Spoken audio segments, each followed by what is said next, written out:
Welcome to Friday with Fran. This will be our last one before 2021 begins. Next Friday is Christmas Day, and the following Friday is New Year's Day. And I am not going to be available on either of those days. I didn't even ask Fran, I just made the executive decision on my own. So I suppose if Fran wanted to, she could do something on Christmas or New Year's Day. So I'll just leave that up to her to make that decision. So today, like we have told you in the past, we don't put a whole lot of discussion or thought into what we're doing often. We just kind of try to stick to a topic. So today's topic is letting go of the past. And I'm sure most everybody watching is ready to say goodbye 2020. But there's other things that we have to try to let go of. And I am sure that is not easy, especially when you are the parent of a child with special needs and that child has been harmed in some way. And yes, physically would absolutely, but that's not really what I'm talking about at the moment. I'm not talking like abuse or, something like that, but just, there's so many harms that can happen. And especially this year with the pandemic and the holiday being right here. And some people are getting together and some people aren't, and trying to learn to be okay with whatever the decision is, and then trying to move forward. So, Fran, how are you doing today? Oh my goodness gracious. Can we just put it all behind and do you remember that Men in Black with his little doohickey Oh thing that yeah, he the little pushed and, yeah, and then you just couldn't remember? yeah, Yeah, it never happened. Yeah, I sometimes really, really wish we had something like that yeah, because it just seems like there's so many things piling up that I just want to forget and pass on, and then I just go forward, hmm start fresh, start anew. So as I look at this, all these calendars, I'm thinking, well, yeah, like you said, it's definitely one for the books. hmm I pray that we never experience what we've experienced this year, that it ends, and that would the things start moving in a more positive direction. yeah. And I'm sure there are lots and lots of people, business owners, families who have lost loved ones this year who haven't been able to give them the proper goodbye. Hmm. And, just so many, probably most parents that have a child that's school aged this year, and the whole how this remote learning stuff has gone on. And, I feel like there's probably a lot of people that wish that we had that Men in Black Hmm. apparatus thingy, whatever it was, that could just, it never happened. Yeah. It's gone, you know? Um, so first of all, I just have to I have an say attachment. I'm how sorry. cute Cooper is in that sweater. Oh my gosh, because he looks like a little deer anyway. And then you put that sweater on him, and I don't know if that's supposed to be a deer or a moose, but either way, Reindeer. I don't know, but it looks can it you looks see yeah, him? yep, yeah. He's just chilling out. Hmm. He wants to be famous. He's hoping, and maybe that will happen for him. That some so Michael named the show. Michael and Alex helped name the show this is with true. Cooper in it. So Yep. Friday with and we Fran and Furry Friends. and yeah, we missed another furry friend right prior to starting. Oh yeah, yeah. Poor Emmy has a little injury right now that Fran's daughter and helper are taking care of right now. So hopefully that turns out Hopefully, okay. yeah. We don't hear lots of screaming in the background. I will. I've already heard. Oh, sharp claws! Ow! Don't bite. So we'll Oh, see what happens. Um, oh, that's my untrained emotional support cat that they're working yeah, on. yeah. I don't know. Can you Yeah. even train a cat really to do anything? Apparently, you can train them to use a toilet. Oh, well, I'm that would serious. be I've seen that. that. I just we don't have a cat, and I just we had a family member who lived with us for a while who had a cat, and that cat was very much, it did whatever it wanted to do when it wanted to do it, and you just couldn't do anything that it didn't want to do. So Mhm. I have seen in videos and things people taking their cats out on, I can't say the word WALK because Jonas is right over there and he knows what that word is if I say it. So, but I've seen Uh-huh. people train their cats to do that. And yeah, I don't know.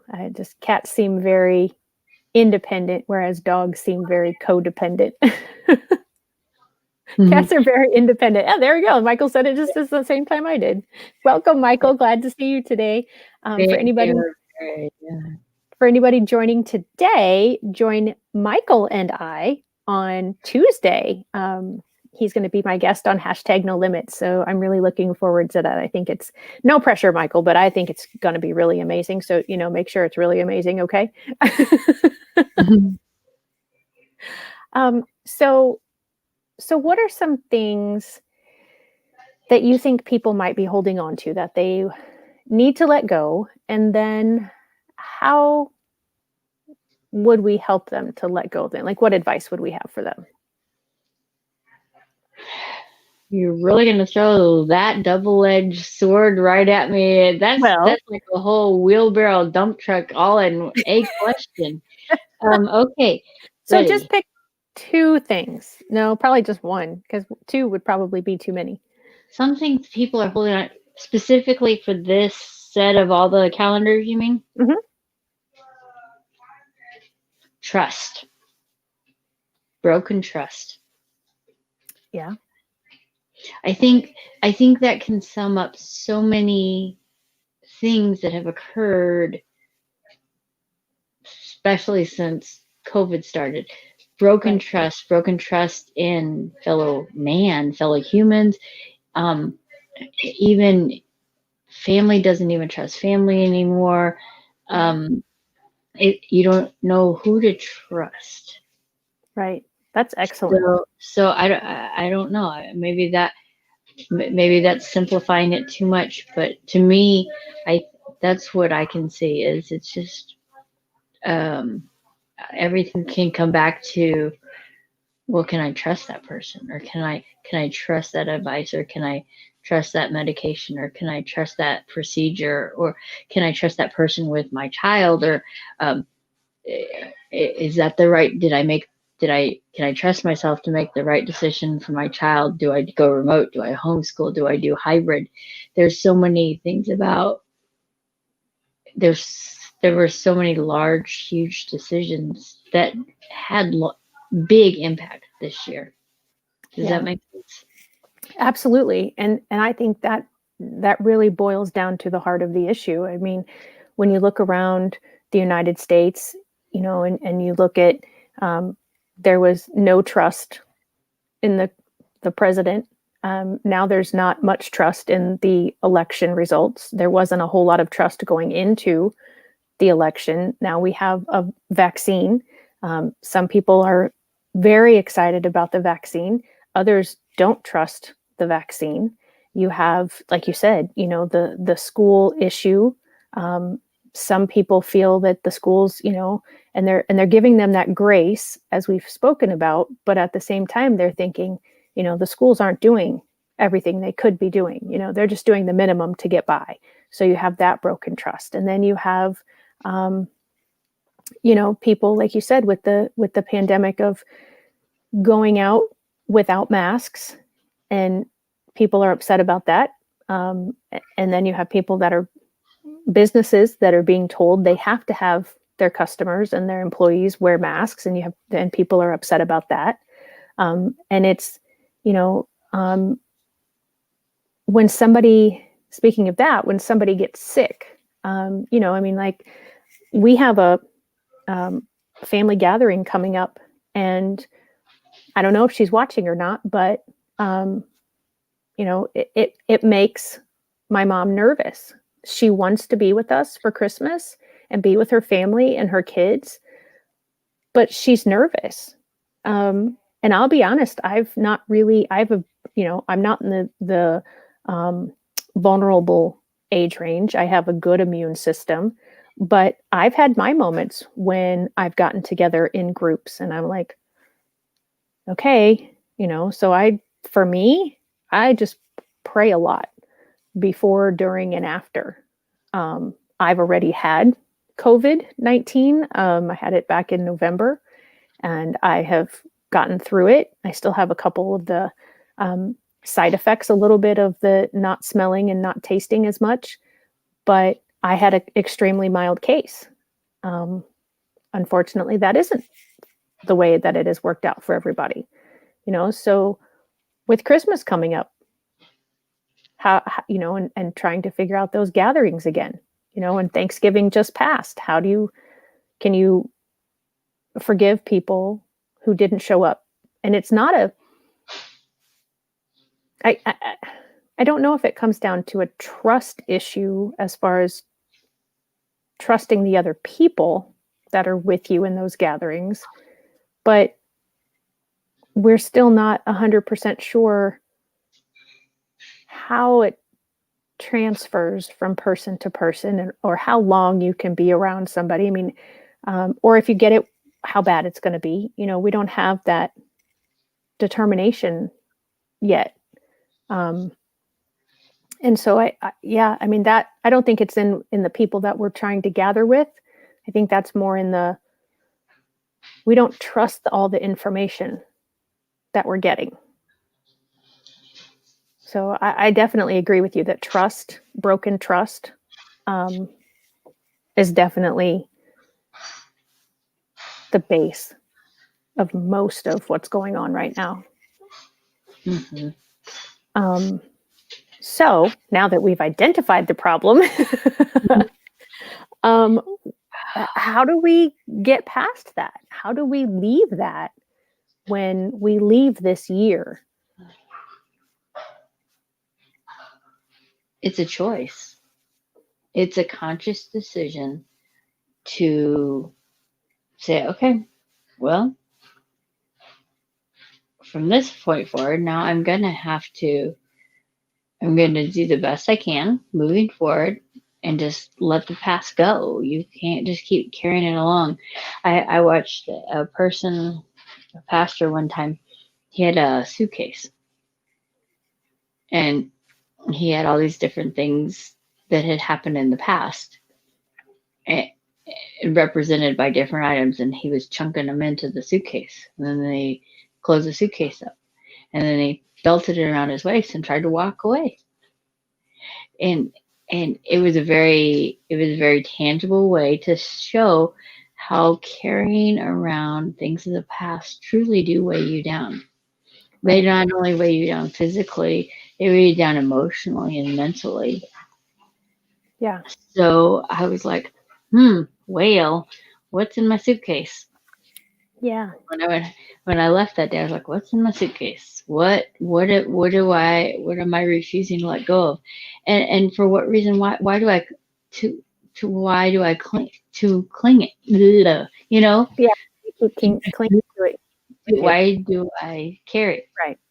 So I think that's really the key to move into the coming calendar is empty your suitcase. Yeah. So how do we empty our suitcase? Start the year with an empty suitcase. Start the year with a backpack full of positive, healthy ways to move forward, and leave the suitcase. Just leave it. Unbuckle it and leave it. That sounds so simple. And I agree with you that it is a choice, and it is a very conscious moment by moment choice. And when we carry that baggage, it literally weighs us down, even though we don't always see that piece of luggage, Mm-hmm. And not only does it weigh us down, but it can affect our health in negative ways. If we're carrying a lot of anger or grudges or worry, and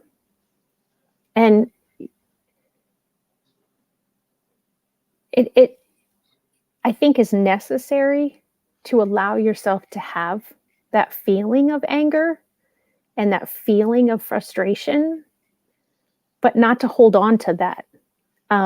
My guest on hashtag no limits on Tuesday, Alex, said just the greatest thing. And he seems to be able to apply it to his life. I don't know that I am able to as easily as he is, but he said um, that you can be angry for 30 seconds, and then, which is this many seconds, which is, this tiny little bit of time, this many times over. And then after that, it's your choice to hold on to it. And that was so profound. I mean, he's 19, I think, maybe 20. And he seems to have lived his whole life that way. And he's had a lot of hurt. So that was a great lesson for me to hear, and hopefully to share with the rest of you that are listening, that you can have that idea too, and try to put that into practice. And I don't know that 30 seconds was literal. I mean, I think sometimes it takes longer than just this amount of time to feel anger. Maybe you need this amount of time. But it is important to let go of it as quickly as possible, I think. Which I think is kind of the point. Because he said, I forget if it was a therapist or a doctor that had told him that. And yeah, it's hard to forgive a lot of situations. Especially when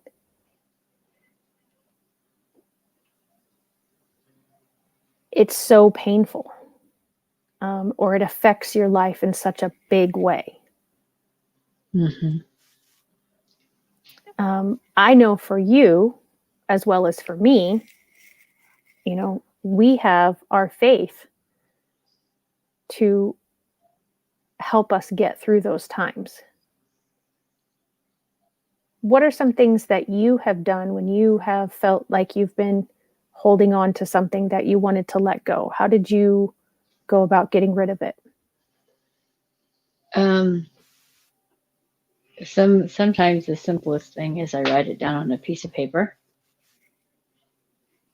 and then I take that piece of paper and I just throw it away.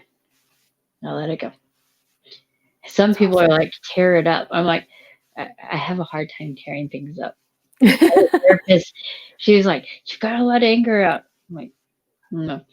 And she's like, tear this paper up. No. Hit a pillow. No. So I just write on. Sometimes I have written something down, and I just let it go. Or I know have heard that some people, they'll type an email. Mm-hmm. They'll type it all the way up, and then they delete it. They put it in the trash. Yep. Make sure you don't put any name in the subject line. I mean, in the to line before you start typing that, because you don't want to accidentally send it for real to the person. Right. So so that's a simple way. I know sometimes you can go somewhere where there are no other people, like go out in the country, or if you're able to, or go in your room, or if no one's home, take that opportunity and just scream. Mm-hmm. Scream it out. Scream out your frustrations. Scream out the person with whom you're struggling. That all let it all out. Don't. Have you ever seen what are those thingies called? Mentos and Coke. Have you Mm-mm. ever seen that where people and there's like this Oh, whole video I saw. yeah, the Yeah. science experiment. Yeah, Yeah, but there's this whole video I saw where they were digging holes in the ground and putting them in the ground and then pouring in different colored sodas and it was creating anyway. But so but that would be like if you just keep putting it inside and putting it inside, that's like putting the Mentos in there and putting the soda in there and not letting the lid open. It's gonna come out. It's gonna come out. It may not, but it won't come out of the top. It's going to come out right. every which way, and it's not going to come out in healthy ways. So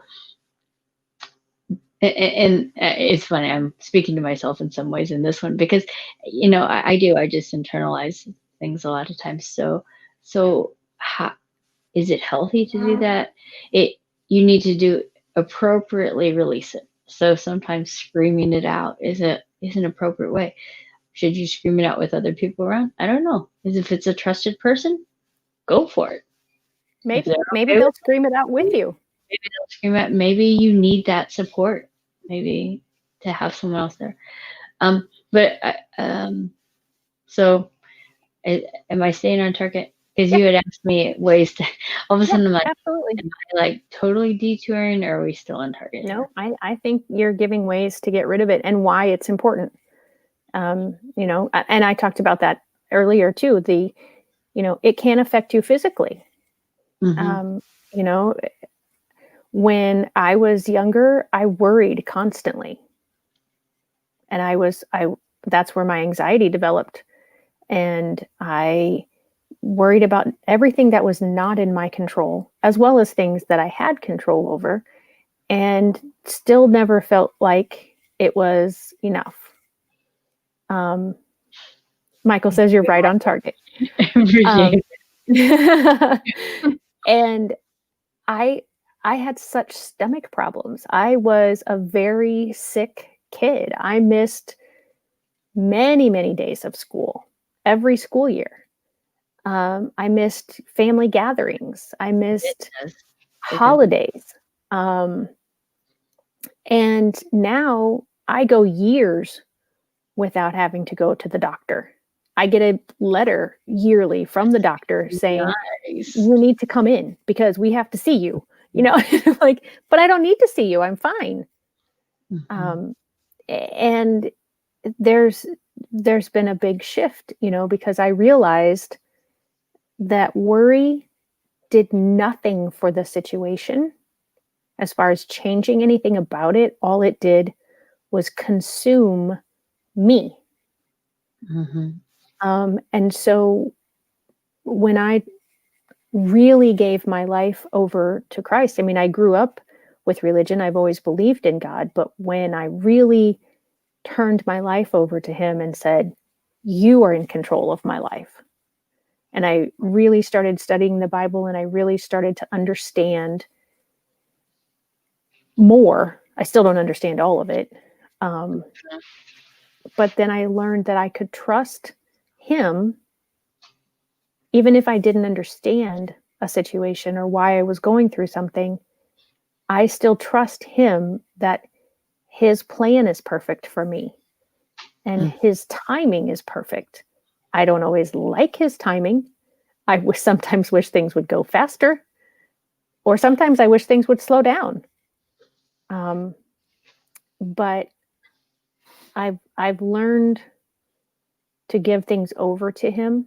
Now I'm not perfect at that. I still find myself thinking about something that I shouldn't because I can't change it. But for me, that's been, I think, the biggest thing is learning how to. Is that the stressed out one? The only one I have that's this big. I need to get a different one, but I don't know. I think it's perfect for today. um, but it seems like a simple thing when I look back on it, but it really wasn't at the time. It was a process of saying, okay, I don't understand this. Like, I don't understand why my dad had to die when I was 40 years old.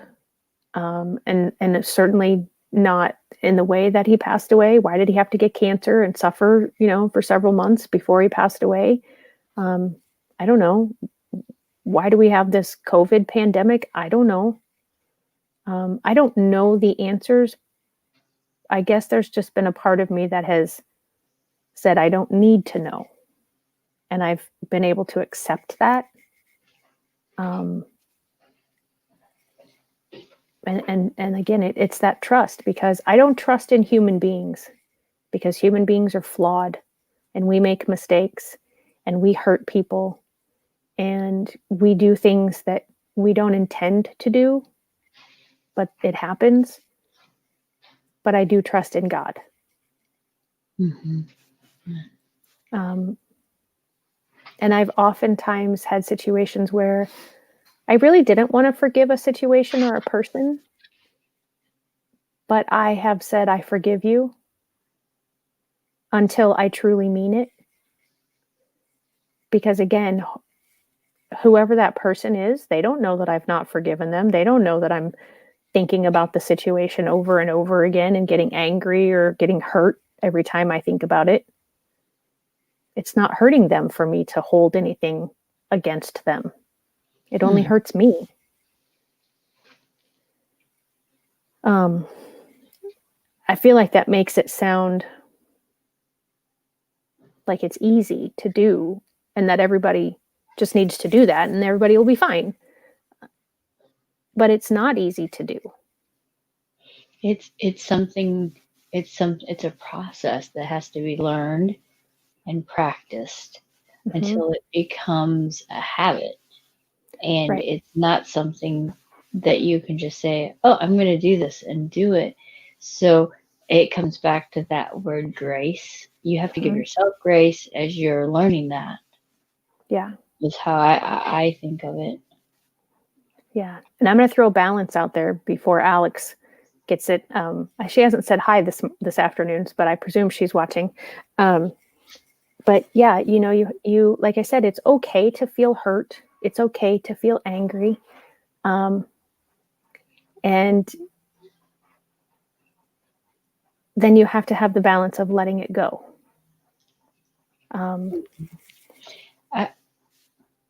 You can forget a lot easier than forgiving. I'm not sure I agree with that. Because I feel like a lot of times I am, hi, Greg. Greg says hi.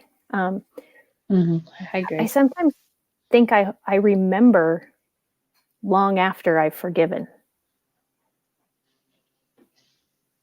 What do you think? I think it occurs both ways. Probably. Sometimes you can just forget it and rather just put it, remember that, put it inside and tamp it down kind of thing. Sorry, I'm not laughing at you. I'm laughing at what Mom said. She said, wait till you get to be my age. That is, well, that was part of my thought process. Okay, so since I've had my gazillion blows to the head, yeah, there are things that I don't always remember that probably help me get through life, because it's just like, oh, well, yeah, sure, whatever. Yeah. And then I move onward. But then in the same instance, it's a hindrance sometimes, because I really needed to remember that information and right. I did not retain it. So, but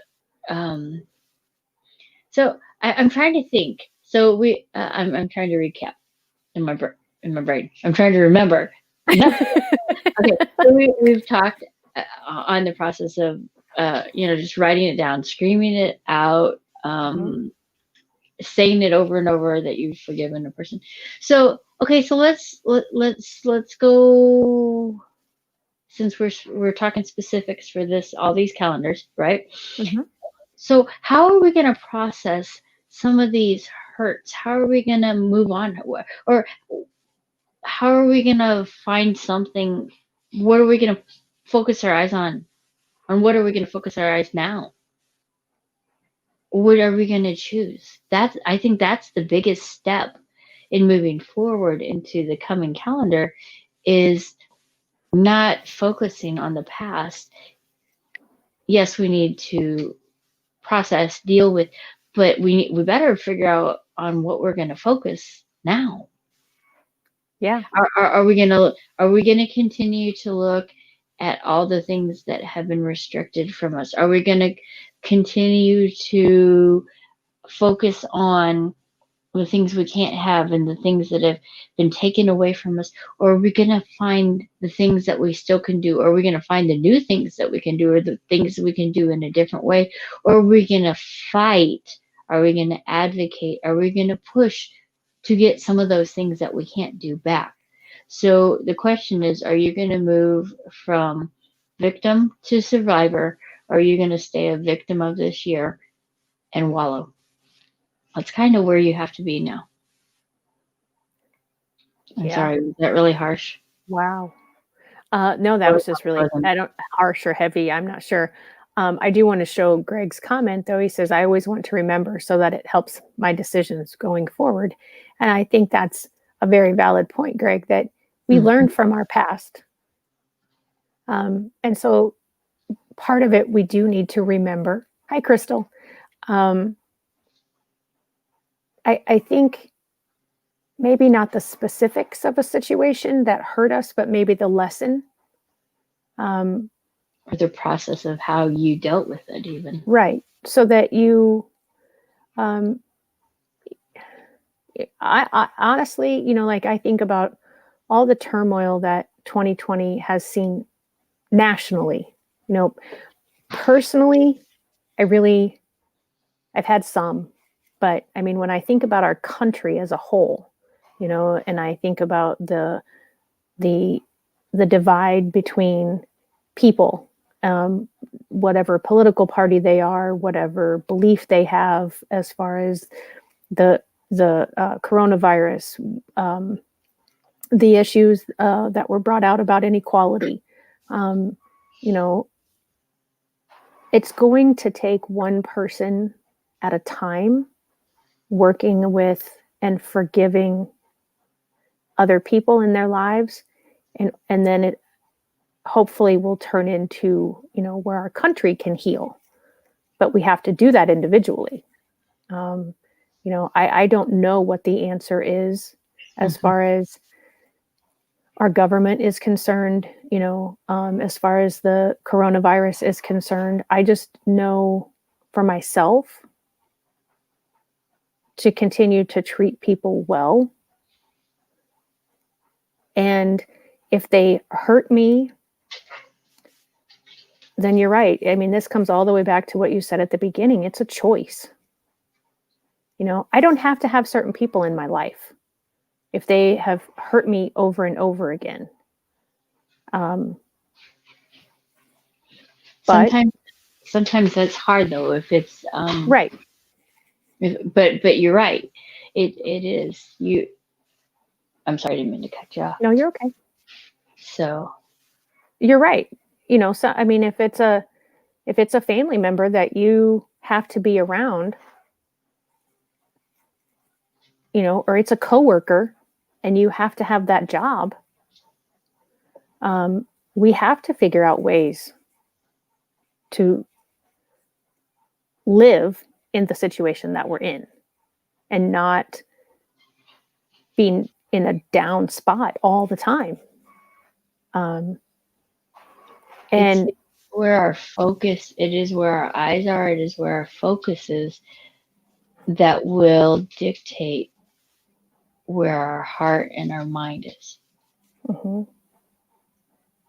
I really believe that. I think you're right. I agree. Okay. So I know that you had asked some of the ways, you know, how do I do it, or how are some ways people can do this. I know that the days that even if I have a gazillion other things to do, I know the days that, because I don't sleep, remember? So Mm-hmm. I've been getting up at like 10,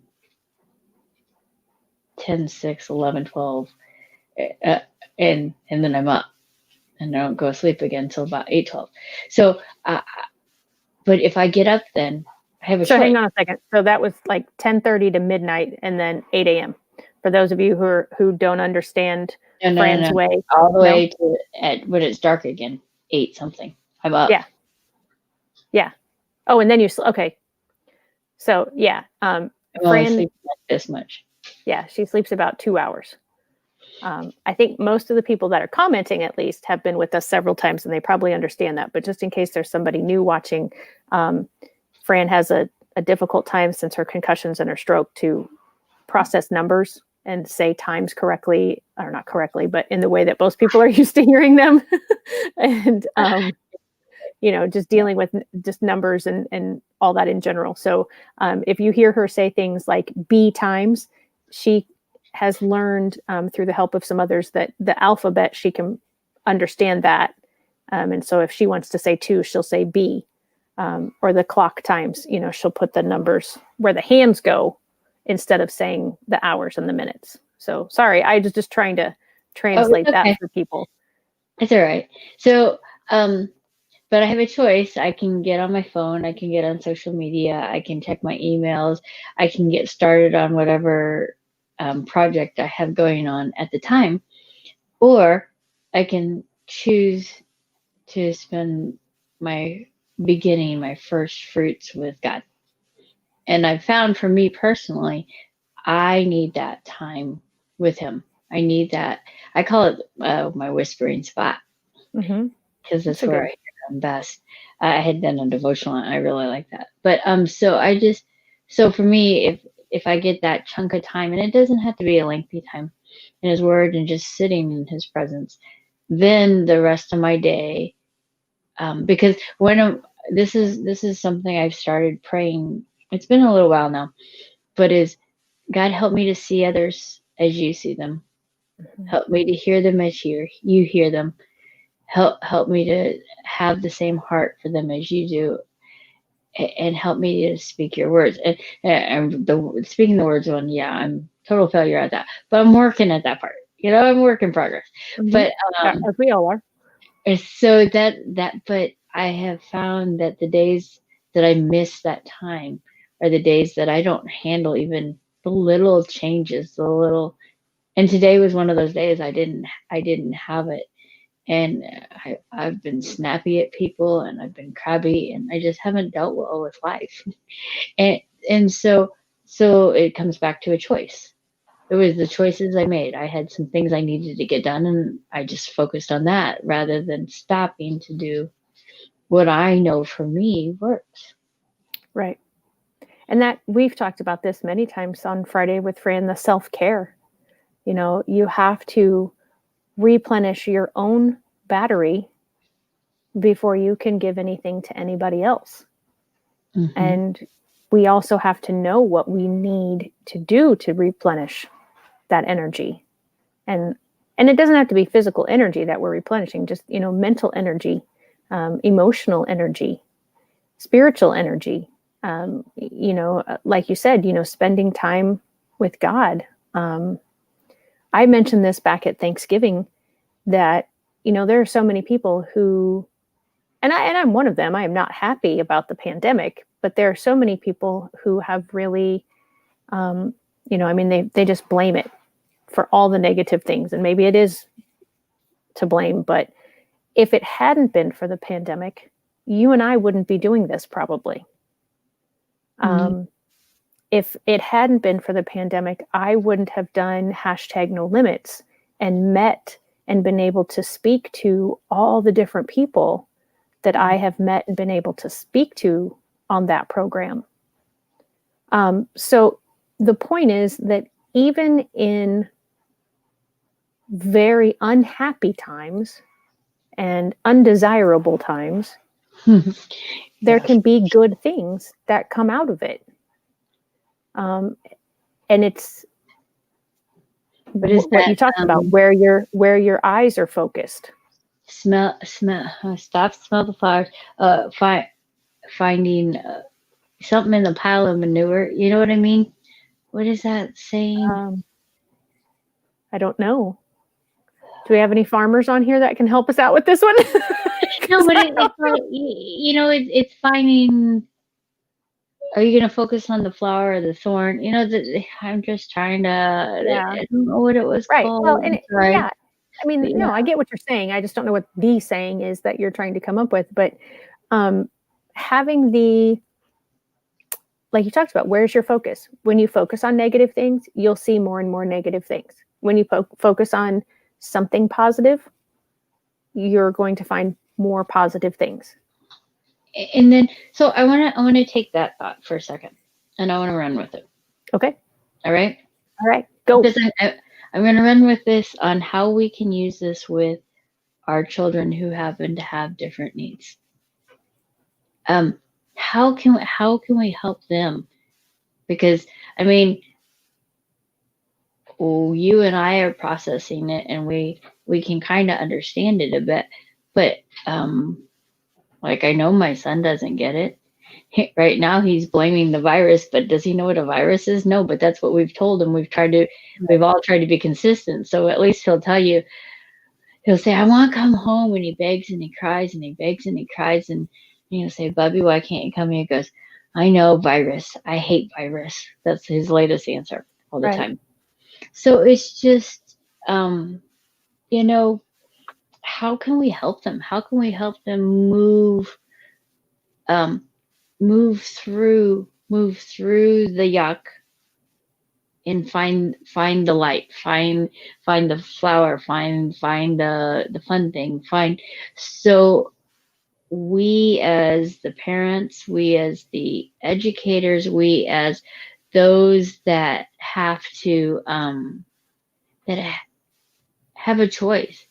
There's that choice again to influence them. So okay, in the night, my daughter and I fought all night long. And Mm-hmm. then I would roll in there to try to make up with her. And then I would see her messy room, and then we'd start fighting again. And it was just like, oh my goodness gracious. And so I would remove myself from the room before I would say something. I was finally like, I can't get anything I say is going to be not so nice. So eventually I rolled in there, and the only thing I said is, okay, talk to me. I'm not going to say another word. And I literally didn't. And I just sat there and I allowed her to talk. And I didn't try to defend myself. I didn't try to argue with her. I didn't try, but I listened to her and I allowed her to speak. And, and, and, it was hard. It was really honestly hard to not fight back, not say that's a flawed thought process that you're using at this moment. Right. But it allowed her to have, it empowered her to be herself. And from that point, then I rolled out again because I had to gather my thoughts, and I worked on my project, and then I rolled back in there again, and I said, now I would like to talk. And I said, I asked her, I asked for permission to talk, and then then we talked, and I shared my thoughts, and then I said, can we talk now? Both of us talked, and we processed, and the rest of the day, and well, early morning and day has been okay. And but it was a matter of stopping, and because I'm supposed to be the more mature one, I had to pull my pants up and do the role of being the more mature one. And Right. so sometimes I know that we take it personally, and it goes back to a bunch of your slides on which we've spoken in the past. It about the behaviors, not about. And I'm gonna let you run with it because you got the quotes, and I'll mess them all up. Well, But it's behaviors are communication. So when whatever behavior we're exhibiting, whether it's positive or negative, there's something that is driving that behavior. We typically don't seek out or try to change when somebody is exhibiting positive behaviors. But when negative behaviors are there, we want those to be changed. And we have to remember that we need to get to the bottom if possible. Sometimes the reason is so deep it's not going to be found immediately. Sometimes the reason isn't even known.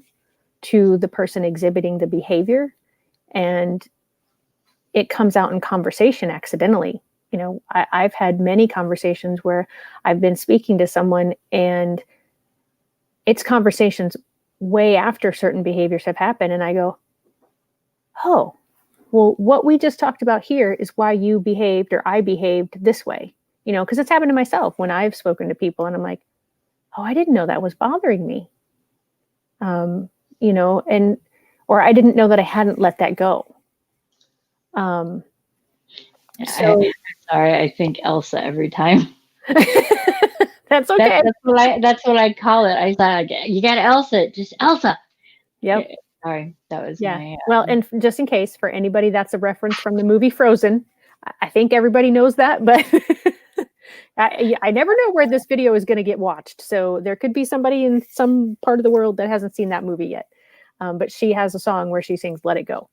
And no, we're not singing it. No. But yeah, it's tough, and but you have to figure out what's causing your behavior. If you're having a lot of negative behaviors, what's going on in your life? And I joke all the time about this, but it really is serious. It could be as simple as you're hungry. That Snickers commercial where they have all these different people who are hangry, and they're acting like somebody else, and like, here, have a Snickers. And then once they eat, they're back to themselves. That really can do that to your body. If you're hungry and you're not recognizing it, or if you've recognized it and you aren't feeding yourself, then you could really be having some agitation or be frustrated with people, and you're not normally frustrated with a person. Oh, I'm sorry. I'm laughing about the hungry. And I have alarm set so I eat because I don't get hungry. It's so, but as you were saying it, I'm processing, going, I wonder if I have hangry times even though I'm not hungry. Right. If my body is hangry, but my mind isn't, so therefore I don't feed it. So Right. then I'm lashing out, Anyway, I'll have to explore that one. Yeah. Or when we're tired, or when we're not feeling well, or I feel like there are a lot of people right now, because of the pandemic and not having a lot of control over, getting out or being with people, or their work situation or their finance situation, because of how things are happening with the pandemic, that there are stress that we have that we don't even recognize. I mean, my family, there's 3 of us in our house, and back in the spring when this first started, our daughter is in college, so she didn't have, like the remote learning where we had to sit with her like so many parents have, and we didn't have that total upheaval. I mean, yes, her college went from being in person to being virtual, but she's a self-starter. So we didn't have to get on her. We didn't have all that stress. My husband was working from home. I already had my business, so I was working from home. We're not terribly social people as far as, going out on a regular basis. And so our lives changed, but not as much as so many others. And even the minute amount that ours changed, I noticed after a while that we were getting frustrated with each other. I was like, what? Where did that come from? Like, that wasn't anything that we would normally be frustrated with each other about. But when I started applying all the things that I teach, and I was like, oh, this is probably why. Change So in routine. yeah. Hey, And I can really, you pop up Greg's thing there? yep, I just said, I really like what he said. It takes much more than just me. It often takes a team. And that's very true. Having an outside person, and I just mean outside yourself, they can see things that we won't identify or can't identify about our behavior sometimes. Mm-hmm. So what do you think about his saying that you wanted it up? Hmm? What do you think about it? That Did you see that? tell her I said hi, Greg. I don't know if you Um, want me to show that comment or not. So mhm. Um, say, oh, why did I want it? yeah, why did you want Greg's comment about it takes much more than me? It takes a team. Well, because I think on it just in general, whether it's about ourselves, sometimes we need that outside source. We need that person. We need the sandpaper. In the Bible, it talks about iron sharpens iron. Mhm. Um, and I call it sometimes sandpaper or uh, Something to take the edges off. Yeah, sandpaper is a good well, idea. It takes the roughness off. but in the same sense, though, it to become sharp, there's sparks and Mhm. it's uncomfortable. Um, but also, I took it that direction. But also, as I was looking as well, I was thinking with our loved ones who happen to have different abilities. Someone once said it takes a village to raise a child. Mhm. And so often, as a parent of a child who has a different, unique need, you feel like you're alone on an island. And it's important to find your team, as Greg calls it. It's important to find that support base because we're not meant to do it alone. You can't You cannot do it alone.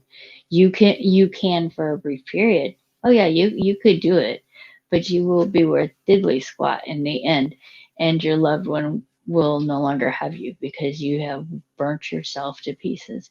You have to humble yourself. You have to let go of pride and you have to ask for help. Yeah, and that's so important. And I many years ago came across I guess it's a poem called "Welcome to Holland." Have you ever heard of that? I used to use it when I spoke with the medical students, and there's actually a Celebrate Holland. It's a follow up to it. Thank you, Yeah. Greg.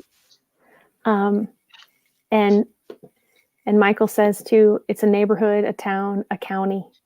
Yeah. Hmm. Um, it's Yeah. a Special It's it. Olympics team. It's a um, Mhm. yeah. It's this, and I'm so thankful, Greg, that you shared that about Fran, because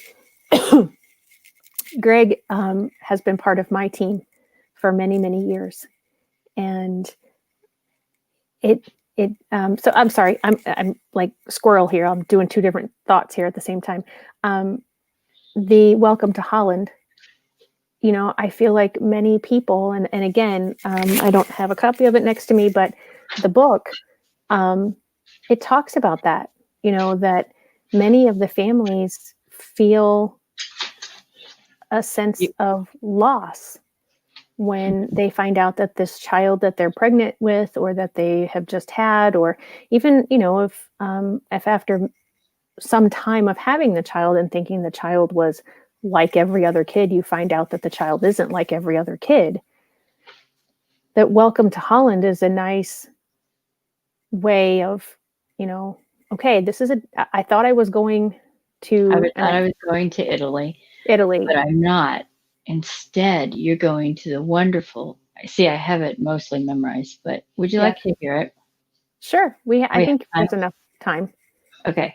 Yeah. Oh my goodness gracious, this is tiny. All right, here we go. You're gonna see Fran reading. Oh, I can turn it this way. And I often tell people to close your eyes. So if you'll close your eyes if you're listening. I am often asked to describe the experience of raising a child with a disability, to try to help people who have not shared that unique experience to understand it, to imagine how it would feel. It's like this. When you're going to have a baby, it's like planning a fabulous vacation trip to Italy. You buy a bunch of guidebooks and make your wonderful plans, the Colosseum, the Michelangelo David, the gondolas in Venice. You may learn some handy phrases in Italian. It's all very exciting. After months of eager anticipation, the day finally arrives.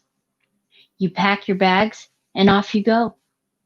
Several hours later, the plane lands. The stewardess comes in and says, "Welcome to Holland." "Holland," you say. "What do you mean, Holland? I signed up for Italy. I'm supposed to be in Italy. All my life, I've dreamed of going to Italy." But there's been a change in the flight plan. They've landed in Holland, and there you must stay. The important thing is that they haven't taken you to a horrible, disgusting, filthy place full of pestilence, famine, and disease. It's just a different place. So you must go out and buy new guidebooks, and you must learn a whole new language, and you will meet a whole new group of people you would never have met. It's just a different place. It's slower paced than Italy, less flashy than Italy. But after you've been there for a while, you catch your breath. You look around and you begin to notice that Holland has windmills and Holland has tulips. Holland even has Rembrandts. But everyone you know is busy coming and going from Italy, and they're all bragging about what a wonderful time they had there. And for the rest of your life, you will say, "Yes, that's where I was supposed to go. That's what I'd planned."